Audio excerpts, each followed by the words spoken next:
오늘 보신 말씀은 신약 구약성경 534면에 구약성경 534면에 열왕기상 12장 12절부터 24절 말씀까지입니다.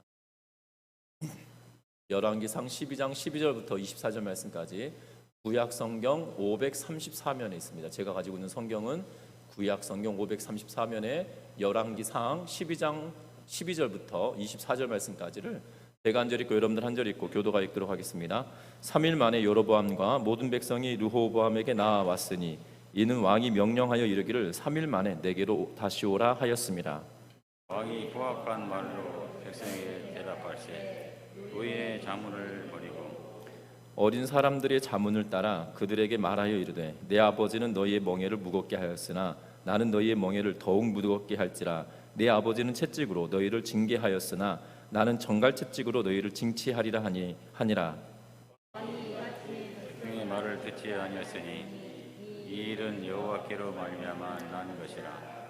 여호와께서 전에 실로 사람의 같은 아들 여로보암에게 하신 말씀을 이루게 하심이니라. 온 이스라엘이 자기들의 말을 왕이 듣지 아니함을 보고 왕에게 대답하여 이르되 우리가 다윗과 무슨 관계가 있느냐. 이새의 아들에게서 받을 유산이 없도다. 이스라엘아 너희의 장막으로 돌아가라. 다윗이여 이제 너는 내 집이나 돌아보라 하고 이스라엘이 그 장막으로 돌아가니라. 그러나 유다 성읍들에 사는 이스라엘 자손에게는 르호보암이 그들의 왕이 되었더라. 르호보암 왕이 역군의 감독 아도람을 보냈더니 온 이스라엘이 그를 돌로 쳐 죽인지라. 르호보암 왕이 급히 수레에 올라 예루살렘으로 도망하였더라. 이 이스라엘이 다윗의 집에까지 이르렀더라. 온 이스라엘이 여로보암이 돌아왔다 함을 듣고 사람을 보내 그를 공회로 청하여 온 이스라엘의 왕으로 삼았으니 유다 지파 외에는 다윗의 집을 따르는 자가 없으니라. 르호보암이 예루살렘에 이르러 유다 온 족속과 베냐민 지파를 모으니 택한 용사가 18만 명이야. 이스라엘 족속과 싸워 나라를 회복하여 솔로몬의 아들 르호보암에게 돌리려 하다니. 하나님의 말씀이 하나님의 사람 스마야에게 임하여 이르시되 솔로몬의 아들 유다 왕 르호보암과 유다 왕 베냐민 온 족속과 또 그 남은 백성에게 말하여 이르기를 같이 읽습니다. 여호와의 말씀이 너희는 올라가지 말라. 너희 형제 이스라엘 자손과 싸우지 말고 각기 집으로 돌아가라. 이 일이 나로 말미암아 난 것이라 하셨다 하라 하신지라. 그들이 여호와의 말씀을 듣고 그 말씀을 따라 돌아갔더라. 아멘. 우리 서로 인사 나누고 말씀 나누겠습니다. 사랑하고 축복합니다. 많은 성도들과 또한 젊은 청년들은 하나님께서 정말 자신의 삶에 영향을 미치는가, 자신의 삶에 역사하는 시에 대한 좌절감을 느끼고 살아가는 그러한 세대가 되어져 버렸습니다. 하나님께서는 자신들의 꿈과 소원에 대하여 아무 반응을 하지 않으시고, 그리고 자신들이 겪는 문제에 대하여 아무리 기도해도 침묵하시는 것처럼 느껴지는 그러한 삶을 산다라고 이야기하며 좌절감을 느끼고 살아가는 그러한 모습을 보게 됩니다. 이런 신앙적 갈등은 삶의 목표가 올바르지 못하기 때문에 나타나는 그러한 경우라는 것입니다. 하나님께서는 우리의 삶에서도 역사하시지만 젊은 세대들 또한 많은 성도들 사이에서도 여전히 역사하시는 하나님이시라는 사실입니다. 그런데 중요한 것은 우리가 하나님의 뜻을 알지 못하고 하나님의 뜻을 알지 못하기 때문에 하나님의 역사하심에 대하여 둔감하게 되어진다는 겁니다. 특별히 우리가 살아가는 동안에 이 쉽게 낙심하는 이유는 환경에 만족하려고 하는 그러한 이유 때문이기도 합니다. 쉽게 설명하면 이러한 것이지요. 내가 너무나도 어렵고 힘들어서 하나님께 간구합니다. 내가 더 부유하여지기를 원하고 간구합니다 라고 하나님께 요구하지만 때로는 이것이 이루어지지 않을 때가 더 많다라는 사실입니다. 성공이나 성취욕에 대한 욕심 때문에 우리가 하나님께 간구하고 부르짖을 만큼 하나님의 응답은 더욱더 멀어질 가능성이 더 크다라는 사실입니다. 우리가 그러면 하나님을 왜 믿느냐라고 반문할 수 있을 텐데요. 아마 젊은 청년들이 또한 젊은 세대가 하나님으로부터 멀어지는 가장 큰 이유는 바로 이러한 이유일 것입니다. 바로 성공, 세상 사람들이 말하는 그러한 성공의 가치를 두고 또한 성취 욕구에 가치를 두기 때문에 내가 예수 믿는데 이 정도는 되어야 되지 않나? 라는 그러한 생각을 하게 되거든요. 또한 이 간혹 사역을 하는 중에 만났던 분들 가운데 이러한 이야기를 할 때가 있습니다. 내가 우리 형제들 가운데 가장 어렵게 삽니다. 그래서 가족 모임을 할 때마다 내가 예수 믿으라고 말하기가 참 부끄럽다고, 내가 우리 집안에서 제일 못 살고 제일 못 배우고 제일 형편이 어려워서 다른 안 믿는 형제들이 나보다 더 잘 사는 부분 때문에 내가 예수 전하기가 참 껄끄럽다라고 이야기하시는 분들을 종종 만날 때가 있었거든요.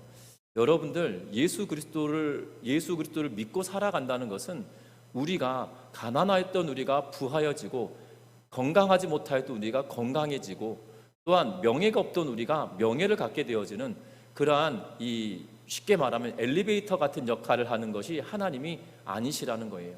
에스컬레이터처럼 가만히 서 있으면 1층에서 2층으로 옮겨주는 그러한 역할을 하는 것이 하나님이 아니시라는 사실입니다. 우리가 하나님을 믿는 이유는 하나님의 말씀에 우리가 어떻게 반응하느냐, 내가 어떻게 하나님의 말씀에 그 말씀을 듣고 그 말씀대로 내가 어떻게 살아갈 것인가에 대한 반응을 하는 것이 바로 신앙생활이라는 겁니다. 저와 여러분들, 우리가 물에 빠져서 허우적대고 내가 더 이상 살아날 수 없는 그러한 상황에 놓였을 때 그 누군가가 우리에게 목숨을 구해주고 생명을 구원해 준다라면, 그리고 구원은 받았습니다. 그리고 우리가 이렇게 그 생명을 구원해 준 사람한테 이렇게 말할 수 있을까요? 왜 내 진보딸이 얻어뒀냐고. 우리는 속담에도 이런 말 있잖아요. 물에 빠진 사람 구해줬더니 보따리 내놓으라 한다, 뭐 이런 이야기가 있는데요. 어찌 보면 성공이나 또한 내 욕심을 채워주지 않는다고 하여서 구원하신 하나님을 원망하고 타박하고, 또한 하나님께서 살아계시지 않다라고 부정하는 그러한 행위들을 하는 일들이 종종 발생하게 된다는 겁니다. 우리는, 성경은 우리에게 말을 합니다. 특별히 빌립보서 4장 13절 말씀에 뭐라고 이야기하시냐면, 내게 능력 주시는 자 안에서 내가 모든 것을 할 수 있다라고 말씀해 주고 계십니다. 그런데 내게 능력 주시는 자 안에서 내가 모든 것을 할 수 있다라는 이 표현은 하나님이 나에게, 예수께서 나에게 무한한 능력을 부어주신다라는 의미가 아닙니다. 바로 그 위에 4장의 13절 바로 앞에 어떠한 내용을 이야기하냐면, 내가 가난에 처하기도 하고 부하게 처하기도 하고 배고픔을 경험보기도 하고 풍부에 처할 줄도 알았다. 다시 말하면 빈궁한 것도 경험해봤고 부유한 것도 경험해봤고, 또한 어렵고 힘든 상황에 놓여기도 했고, 또한 어렵지 않은 상태에 놓여기도 하고, 그 어떤 상황에 놓였든지 간에 그것에 적응하며 감사할 줄 아는 삶을 살았다. 그것이 능력이다라고 하며, 내게 능력 주시는 자 안에서 내가 모든 것을 할 수 있다라고 말씀하고 있는 것이거든요. 우리는 어떠한 삶을 살아가는지 한번 살펴보아야 할 것 같습니다. 왜냐하면 우리에게 능력 주시는 자 안에서 내가 모든 것을 할 수 있다라는 이 말씀처럼, 바울이 공궁에도 처하고 부유함에도 처하고 빈궁에도 처하고 부함에도 처하고 모든 상황에 처해봄으로 그 상황 속에서 감사함으로 하나님께 나아감이 그에게 복이고 기쁨이었던 것처럼 우리들도 그렇게 살아가야 되는 것이 마땅한 일일 것입니다. 그런데 안타까운 것은 오늘 본문의 내용을 보면 르호보암은 그러한 하나님께서 주신 능력을, 또한 하나님의 말씀에 순응함을 경험하고 찾아보지 못하는 그러한 삶을 살아갔던 사람이라는 겁니다. 그래서 오늘 말씀의 제목은 하나님께서 이루게 하심이더라 라는 말씀으로 말씀을 나누려고 하는데요. 분명한 것은 저와 여러분들의 신앙의 여정 가운데 혹여나 내 욕심이나 성취 욕구 때문에 하나님께 구하고 기도하는 삶을 살고 있지 않은지, 아니면 정말 바울과 같이 어떠한 상황에 놓여 있든지 간에 내가 감사함으로 그 하나님의 은혜를 기억하고 하나님의 뜻을 이루기 위하여 살아가고 있는지, 우리의 자신을 오늘 말씀을 통하여 살펴보러 갑니다. 특별히 오늘 말씀에 보면 르호보암이 어리석은 선택을 하고 있는 모습을 보게 됩니다. 12절 말씀과 14절까지 12절부터 14절 말씀까지 한번 같이 읽어보겠습니다. 같이 읽습니다. 3일 만에 여로보암과 모든 백성이 르호보암에게 나아왔으니 이는 왕이 명령하여 이르기를 3일 만에 내게로 다시 오라 하였음이라. 왕이 포악한 말로 백성에게 대답할세 노인의 자문을 버리고 어린 사람들의 자문을 따라 그들에게 말하여 이르되 내 아버지는 너희의 멍에를 무겁게 하였으나 나는 너희의 멍에를 더욱 무겁게 할지라. 내 아버지는 채찍으로 너희를 징계하였으나 나는 전갈 채찍으로 너희를 징치하리라 하니라. 아멘. 오늘 말씀에 보면 여로보암과 백성들이 르호보암에게 요구하였습니다. 우리의 짐을 조금 더 가볍게 해달라라고 이야기합니다. 그리고 그것 때문에 이 연륜 있는 그러한 정치가들에게 또한 그의 참모들에게 묻습니다. 그랬더니 조금 노역을 덜어준다라면, 당신이 백성들을 한번 섬긴다라면 백성들은 당신을 영원히 섬길 겁니다 라고 이야기를 해줍니다. 또한 젊은 참모들에게 가서 묻습니다. 그랬더니 뭐라고 이야기하냐면 더 노역을, 또한 그들 더 강하게 통치해야 된다라고 이렇게 이야기합니다. 그리고 르호보암이 3일 뒤에 오라고 한 이후에 3일이 되었습니다. 그래서 3일 만에 여로보암과 그의 모든 백성이 르호보암에게 나와왔다라고 말합니다. 그런데 오늘 본문에 그가 선택하였던 것은 무엇입니까? 다른 것을 선택한 것이 아니라 노인의 자문을 버리고 어린 사람들의 자문을 따라라고 이야기하면서 13절 하반절과 14절 서두에 그렇게 시작하며 어린 자들의 자문대로 그 일들을 행하기 시작했다라고 말합니다. 그런데 13절 말씀에 보면 이렇게 말하고 있는데요. 뭐라고 이야기하냐면 왕이 포악한 말로 백성에게 대답할세라고 이야기하고 있는 것을 보게 됩니다. 왕이 포악한 말로 대답할세라고 번역하였는데 이 번역을 정확하게 직역을 해보면 이런 의미입니다. 왕은 거칠게 대답하였다, 왕은 모질게 대답하였다 라고 직역을 하면 그렇게 번역이 될 겁니다. 다시 말하면 왕은 굉장히 거칠게, 그리고 왕은 굉장히 모질게 백성들에게 대답했다는 겁니다. 여기서 포악하다라는 말은 그냥 단순히 그가 이렇게 할 거야 라고 한 말이 포악하다라는 의미가 아니라 지금 말을 하는 그 상태가 어떠한 상태냐면 거칠고 모진 표현으로 하고 있다라는 것이에요. 쉽게 말하면 이 웃으면서 아버지는 너희를 채찍으로 다스렸지만 나는 정갈 채찍으로 다스릴 거야 라고 웃음을 띠고 이야기하고 있는 것이 아니고요, 굉장히 엄하고 모질고 거친 말투로 아버지는 이 채찍으로 너희를 통치했다라면 나는 정갈 채찍으로 하겠다라고 하며 그들에게 엄포를 놓고 있는, 무시무시하게 지금 이야기하고 있는 상태를 말하고 있는 것을 보게 됩니다. 그래서 백성들이 함부로 그에게 다시 한번 생각해달라고 이 재차 요구하지 못할 만큼 굉장히 압도적이고 강력하게 이야기하고 있는 그러한 상태인 것을 말하고 있는 것을 보게 됩니다. 특별히 15절 말씀에 보면 이렇게 말합니다. 왕이 이같이 백성의 말을 듣지 아니하였으니 이 일은 여호와께로 말미암아 난 것이라. 여호와께서 전에 실로 사람 아히야로 느밧의 아들 여로보암에게 하신 말씀을 이루게 하심이더라. 아멘. 르호보암이 이렇게 강력하게 거절하는 이유는 이 11개 상을 기록하고 있는 이 화자가 지금 이 뜻에 대하여서, 이렇게 되어진 일에 대하여서 평가를 내리고 있는 말씀이 15절 말씀이에요.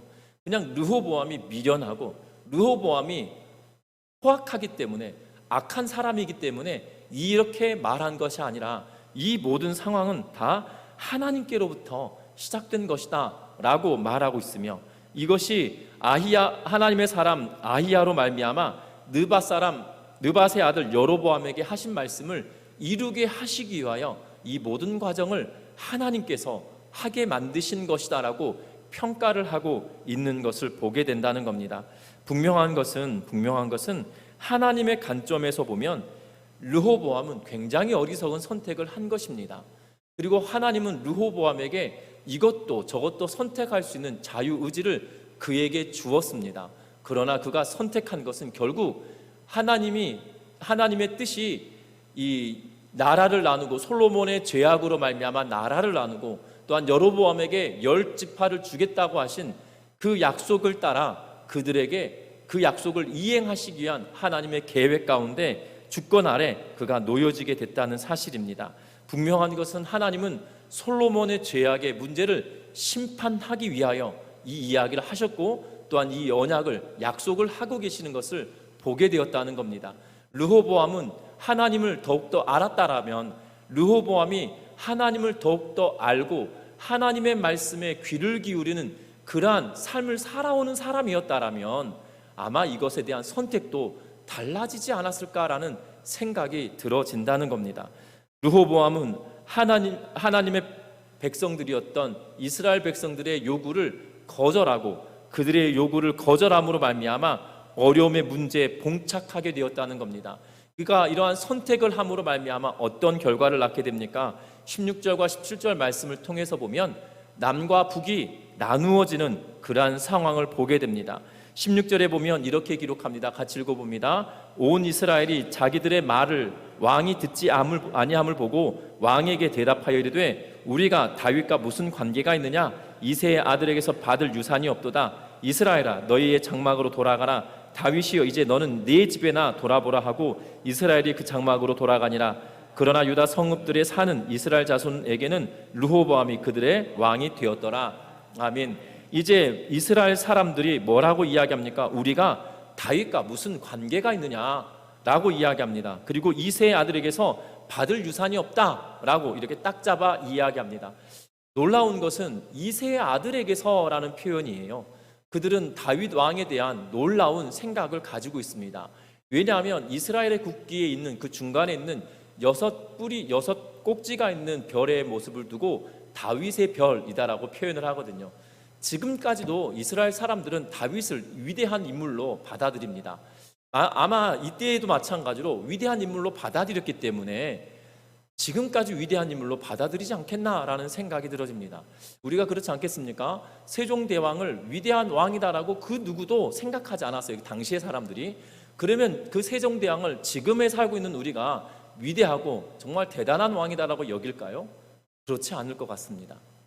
다윗 왕에 대한 평가가 지금 이스라엘 백성들은 다윗에 대한 평가를 잘못 말하고 있는 것이 아니라 지금 르호보암의 행태로 말미암아 르호보암 왕가의 시작이 바로 다윗으로부터 시작되거든요. 사울 왕이 첫 번째 왕이었고 그 사울 왕은 베냐민 지파로 첫 번째 통일 국가의 왕이었어요. 그러다가 사울이 죽고 요나단이 죽고 다윗이 왕이 되었을 때 통일 왕국의 왕이 아니라 헤브론에서 유다 지파의 왕으로 시작하였다가 북왕국과 이스라엘과 남유다가 서로 전쟁을 치르는 7년여간의 시간이 지나고 나서 이스라엘과 유다가 하나 되어서 다윗을 왕으로 추대하였어요. 다시 말하면 지금 다윗은 위대한 왕으로 여겨지고 그 이후에 태평성대를 이루게 됩니다. 그들의 영토가 최대로 확장되어지고 솔로몬 때는 더 확장되어졌을 뿐만 아니라 은과 금이 이 도로에 다니는 돌멩이만 또 못하게 여길 정도로 풍부하였다라고 이야기할 만큼 태평성대를 이루게 되었거든요. 그때에는 그들에게 추앙하였던 왕이었지만 솔로몬 말기 통치의 말년쯤 되어서는 그들의 고달픈 삶 때문에 그리고 르호보암에게 조금 더 힘들고 노역을 줄여달라고 이야기할 때 그것에 대하여서 반감을 가지고 또한 내가 더 강력하게 하겠다라는 그 말에 완전히 돌아서는 그런 모습을 보게 됩니다. 다윗을 업신여겼던 것이 아니라 지금 살아왔던 그 상황에 너무나도 모질고 힘든 상황에 결국 다윗에 대한 평가를 이새의 아들이라고 하면서 굉장히 격하시키는 그러한 모습을 보게 된다는 거예요. 그만큼이나 이스라엘 백성들의 지금 상황이 좋지 않은 것을 보게 됩니다. 그러면서 이스라엘아 너희들 장막으로 다 돌아가라. 그리고 그렇게 말을 하며 흩어져 버리라라고 말하고 있는 것을 보게 됩니다. 결국 르호보암을 이스라엘의 왕으로 추대하지 않겠다라는 의미를 지금 16절에서 말하고 있는 것을 보게 된다는 거예요. 결국 르호보암은 그가 선택한 그것으로 말미암아 나라가 나누어지는 모습을 보게 된다는 겁니다. 여러분들이 르호보암의 모습을 보면서 어떤 생각을 하셨습니까? 저는 르호보암의 선택을 보면서 저도 안타까운 것은 르호보암이 이 솔로몬의 초기에 하나님을 잘 섬기던 때에 그가 성장했던 사람이거든요. 여러분 기억하십니까? 솔로몬이 성전을 짓고 솔로몬의 왕궁을 지을 시기가 20년이에요. 그리고 르호보암은 돌될 쯤에 솔로몬이 왕위에 올랐다라고 말씀을 드렸어요. 41세의 왕이 올랐고 솔로몬이 40년 동안 통치하였기 때문에 돌될 쯤에 르호보암이 왕이 올랐어요. 다시 말하면 그가 청소년기를 지내고 그가 성장해 가는 과정 가운데 하나님의 은혜를, 하나님의 돌보심을 그가 보았던 것이고요. 솔로몬으로 말미암아 하나님의 통치하심이 정말 하나님의 도우심이 이러한 것이구나라고 청소년 시기의 눈으로 보았던 그였다는 거예요. 그런데 지금 르호보암은 하나님을 향한 마음은 온데간데 없는 것처럼 보여집니다. 희한하게도 솔로몬이 행하였던 악한 모습을 보고 영향을 받은 것처럼 보여지는 그러한 모습을 보게 된다는 거예요. 사역을 하는 동안에 이 중고등부 사역도 하고 청년부 사역을 해보는데요. 또한 장년 사역들을 해볼 때도 마찬가지였지만 장년 사역을 하면서 느꼈던 건 뭐냐면 이 신방을 하면서 기도 제목을 나누면 이런 기도 제목들이 자주 오는 걸 보게 됩니다. 저희 집 아이가 고등학교 때까지 참 신앙생활을 열심히 했는데 대학 가면서는 신앙생활을 잘 안 합니다 라고 하면서 기도 제목을 내놓는 분들이 참 많으니 보았습니다. 그런데 놀라운 거는 그 시기 때쯤 될 때 청소년 시기에 이 사춘기를 겪잖아요. 사춘기를 겪는데 신앙에서도 사춘기를 겪게 됩니다. 신앙에서도 사춘기를 겪게 되거든요. 그런데 그 사춘기를 겪는 동안에 하나님과 그 아이가 하나님과 그 시기를 어떻게 보내느냐에 따라 달라지는 것 같아요. 육신도 마찬가지입니다. 우리가 사춘기를 지낼 때 어렸을 때 아이에게 많은 지대한 이 애정을 표현해주고 사춘기를 지내갈 때 그 어렸을 때 경험했던 부모의 애정으로 사춘기에 부모와 멀어지는 사이를 보게 되는데 그 간극을 그 추억으로 메꾸게 하라라고 많은 학자들이 이야기를 하거든요. 신앙생활도 비슷한 것 같습니다. 그 사춘기 시절을 힘들게 보내고 나면 여러분들 사춘기를 힘들고 보낸 자녀들과 관계가 회복되어지는 과정이 쉽던가요? 어렵던가요? 권사님들은 사춘기 자녀들이 너무나도 유순하게 넘어가셨죠. 거칠게 한 친구들이 없으셔가지고. 근데 거칠게 한 친구들 보면 그 부모하고 관계가 애틋하면서도 굉장히 딱 마주했을 때는 굉장히 틱틱거리고 막 되게 멀어져 있는 것 같은 느낌을 받을 때가 있거든요. 분명한 것은 그럼에도 불구하고 관계가 회복되어져 사춘기가 지나고 장년이 되고 자녀를 낳고 이러면서 부모와 자식 간의 관계가 회복되어지는 것처럼 하나님과의 관계도 회복되어질 걸 믿고 기도하며 나아가셨으면 좋겠는데 르호보암이 그 시기를 지나는 동안에 솔로몬이 믿음으로 다잡아주고 믿음으로 같이 끝까지 나아갔다라면 아마 그의 통치의 후반기에 나쁜 이 하나님을 멀리했던 그 모습이 르호보암에게 영향을 미치지 않았을 것 같은데 그 모습이 르호보암에게도 동일하게 나타난 건 아닌가라는 생각이 들어진다는 거예요. 여러분들 성전을 짓고 솔로몬 왕궁을 짓고 나서 그가 행했던 것은 뭐냐면 이방 여인들, 다시 말하면 왕비들의 이 신들에게 제사를 지낼 수 있는 처소들을 다 마련해주고 있다는 거예요. 그리고 그의 말년에는 그들에 대한 그들이 신을 섬기고 또한 부인들을 뭐라고 표현해야 되죠? 호화롭게 살아갈 수 있도록 뒷바라지하는 것만으로도 백성들에게 힘든 상태가 되어졌다는 거예요. 그 후반기의 모습이 지금 르호보암에게 고스란히 비춰져서 그가 선택했던 것은 결국 뭘 선택하느냐? 강력하게 통치를 해도 괜찮을 거다라는 생각을 낳게 만들었다는 거예요. 여러분들 기억하셨으면 합니다. 하나님이 징계하시겠다고 약속하셨음에도 불구하고 하나님은 그 징계를 손바닥 뒤집듯이 때로는 뒤집으시는 분이 하나님이셨잖아요. 그것이 하나님이 변덕스러워서가 아니라 하나님께서 인간을 너무나도 사랑하셔서 그들의 고통이 하나님을 그건 보지 못하시는 거예요. 그래서 요나를 통하여서 40일이 지나면 니느웨 성을 멸망시키겠다라고 하나님이 선포하라고 말씀하셨는데 결국 니느웨 백성들이 왕으로부터 시작해서 모든 사람들이 심지어 동물들에 이르기까지 하나님께 자복하고 통회하고 회개하며 돌아섰더니 하나님께서 그들을 징계하신 것을 바꾸셨잖아요. 유보하셨잖아요. 이방 민족에 대하여서도 하나님이 그러하신데 이스라엘 백성들에게도 마찬가지였겠죠. 솔로몬에게 너의 죄로 말미암아 나라가 나누어지리라라고 이야기하셨다라면 르호보암이 하나님께 통회하고 자복하는 마음으로 나아갔다라면 또 다른 국면이 그들에게 있었을 것인데, 중요한 것은 믿음의 본을 보였던 아버지의 모습이 그에게 믿음의 본이 아니라 하나님을 멀리하는 삶을 그에게 각인시켜 준 것밖에 되지 않았다는 사실입니다. 여러분들 기억하셨으면 합니다. 저와 여러분들이 믿음으로 걸어가는 그 신앙의 그 발자취를 내 뒤에 따라오는 자녀들이 보고 성장하고 있다는 거예요. 청소년기뿐만 아니라 장년에 이르러서도 마찬가지라는 거죠. 르호보암이 41세의 왕이 됐습니다. 40년이라고 하는 기간, 어떻게 보면 솔로몬이 통치하는 모든 과정을 보았던 것이에요. 그런데 그에게 좋은 영향을 주었냐? 좋지 않은 영향을 더 많이 준 것처럼 보여진다는 겁니다. 우리 믿음의 성도 여러분들, 내게 능력 주시는 자 안에서 내가 모든 것을 할 수 있다라고 고백하였던 바울의 고백이 저와 여러분들의 고백이 되시길 바라는데, 그 고백이 저와 여러분들을 뒤따라오는 우리의 후대들이 믿음의 길을 온전하게 걸어갈 수 있도록 양분이 되어주는 그러한 고백과 신앙의 삶이 되어지시기를 주의 이름으로 부탁드립니다. 또 하나, 오늘 성경의 말씀에 보면 완전히 민심이 돌아선 모습을 보게 됩니다. 왕이 그의 르호보암이 그들의 요구를 들어주지 않자 르호보암은, 이스라엘 백성들이 르호보암을 왕으로 여기지 않고 그들이 각기 집으로 돌아가 버립니다. 그랬더니 르호보암이 18절 말씀에 보면 역군의 감독 아도람을 보냈다라고 이야기하고 있는 걸 보게 됩니다. 이 아도람이라고 하는 사람은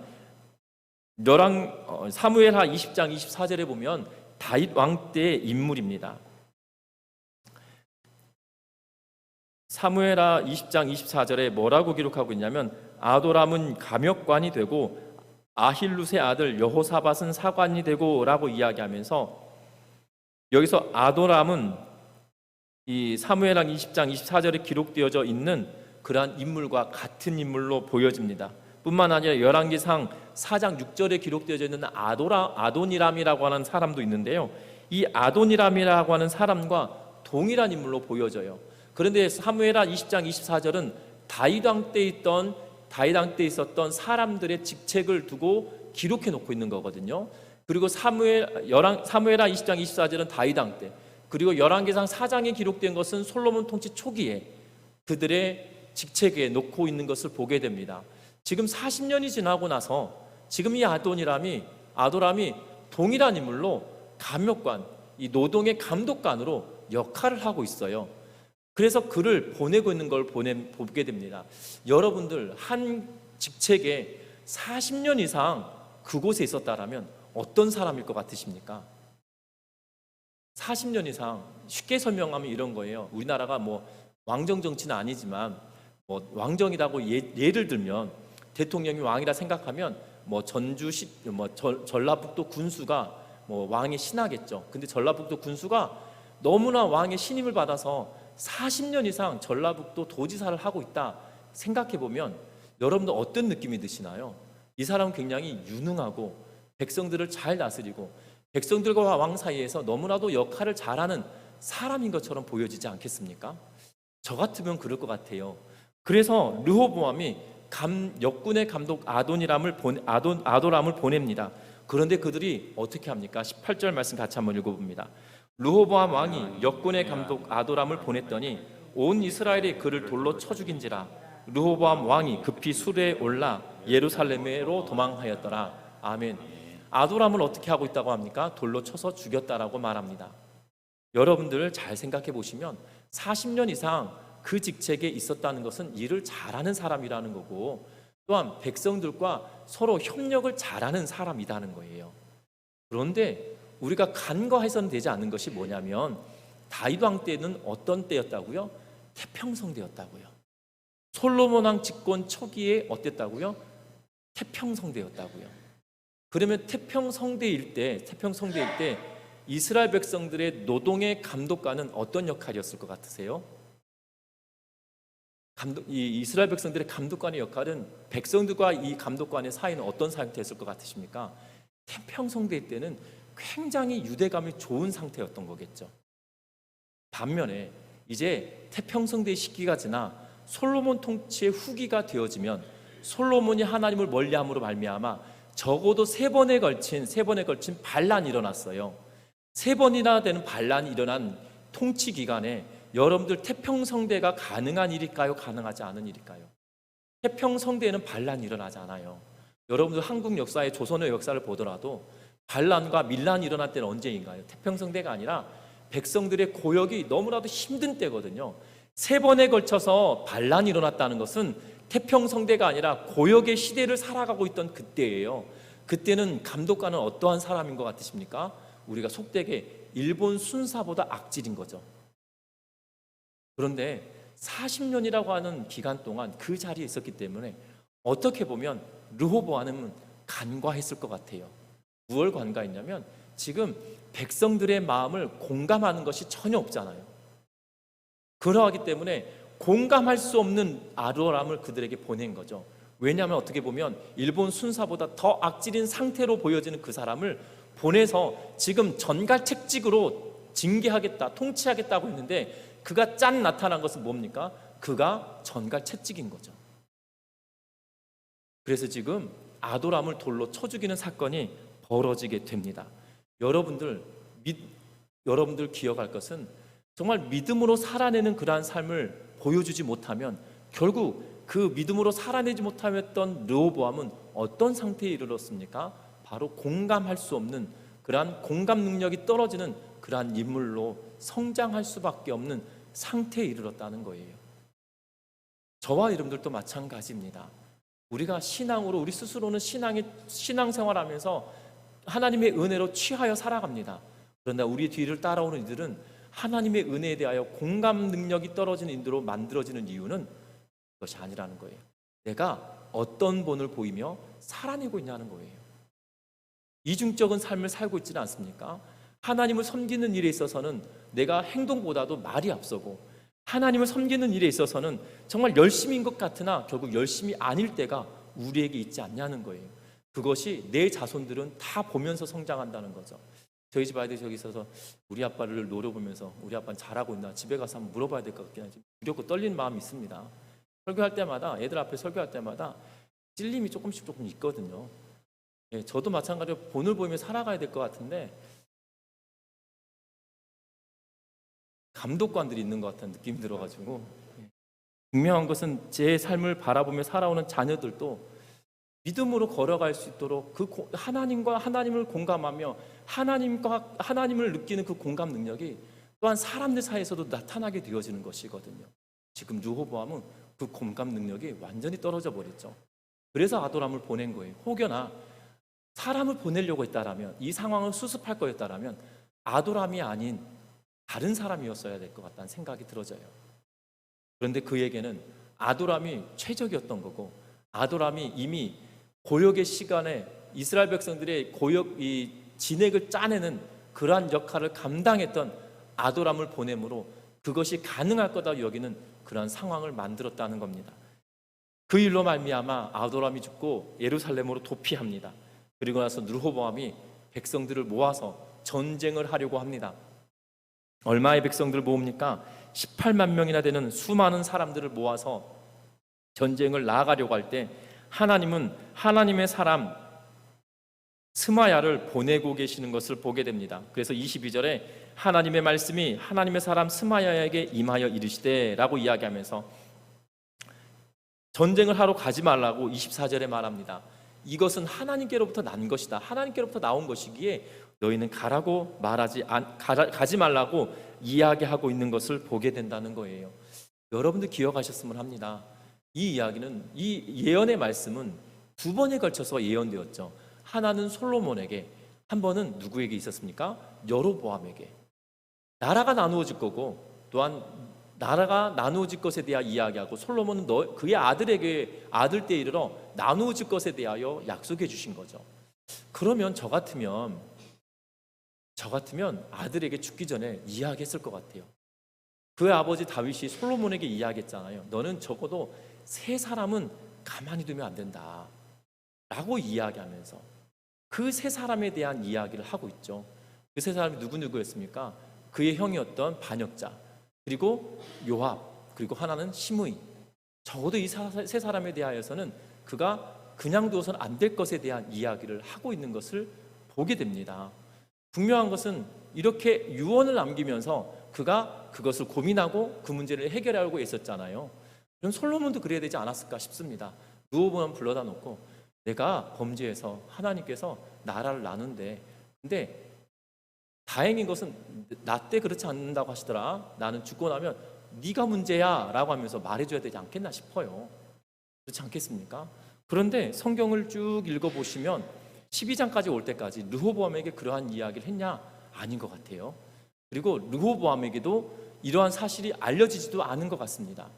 그러하기 때문에 그가 백성들의 반란에 대하여, 지금 이 반란을 진압하기 위하여 사람들을 모아서 18만 명이나 되는 사람들을 모아 북이스라엘과 지금 전쟁을 하려고 준비하고 있다는 거죠. 특별히 여로보암을 이스라엘의 왕으로 삼았다는 소식을 20절에 기록하고 있어서 백성들을 모은 것은 21절 이후로 모았기 때문에, 18만 명 모았기 때문에 북이스라엘의 반란, 이스라엘이 반란을 일으켰다라는 확실한 여건을 보고 나서 18만 명을 모으고 전쟁에 돌입하려고 했다는 거예요. 그런데 이것이 다 하나님께로 난 것이다 라고 하면서 르호보암은 그때야 비로소 이 이야기를 들은 것처럼 보여지고 있다는 거예요. 그러면서 백성은 흩어지고 르호보암도 전쟁하는 것을 멈추고 있는 것을 보게 됩니다.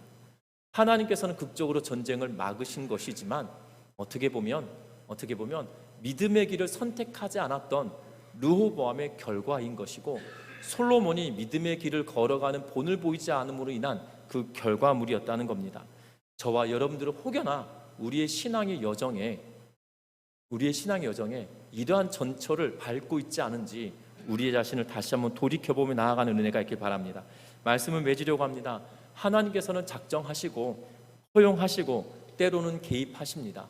그러나 하나님께서 개입하시면서 하나님께서 그 뜻을 이루기도 하시지만 하나님은 그 뜻을 이루는 것을 유보하기도 하시다는 거예요. 중요한 것은 우리가 어떤 믿음의 발자취를 남기며 살아가고 있고 믿음의 길을 어떻게 살아내고 있는지 우리의 자신을 드러내며 살아갈 수 있는 우리 모두가 되시기를 주의 이름 부탁드립니다. 그래서 우리의 뒤를 밟아오는 믿음의 사람들이 때로는 믿음 안에서 사춘기를 보내며 어려운 시기를 보내고 있다 할지라도 다시 하나님과의 관계를 내가 걸어가고 있는 그 길을 따라오면서 회복하는 은혜를 경험할 수 있는 믿음의 삶을 살아갈 수 있는 우리 전미중학교 모든 성도님들 되심으로 말미암아 다음 세대가 여러분들을 보면서 믿음으로 굳건하게 세워져 가고, 여러분들을 보면서 정말 하나님은 살아계시는구나, 저들이 저렇게 하나님 섬길 때마다 하나님이 역사하셨구나 라고 고백을 하며 믿음의 길을 뒤따라올 수 있도록 살아가는 우리 모든 전미중학교 성도님들 되심으로 정말 하나님이 이 모든 것을 이루셨다, 하나님께서 이루게 하심이더라 라는 말씀처럼 우리가 그러한 고백을 하며 살아가는 우리 모든 성도님들 되시기를 주의 이름으로 부탁드립니다. 기도합니다.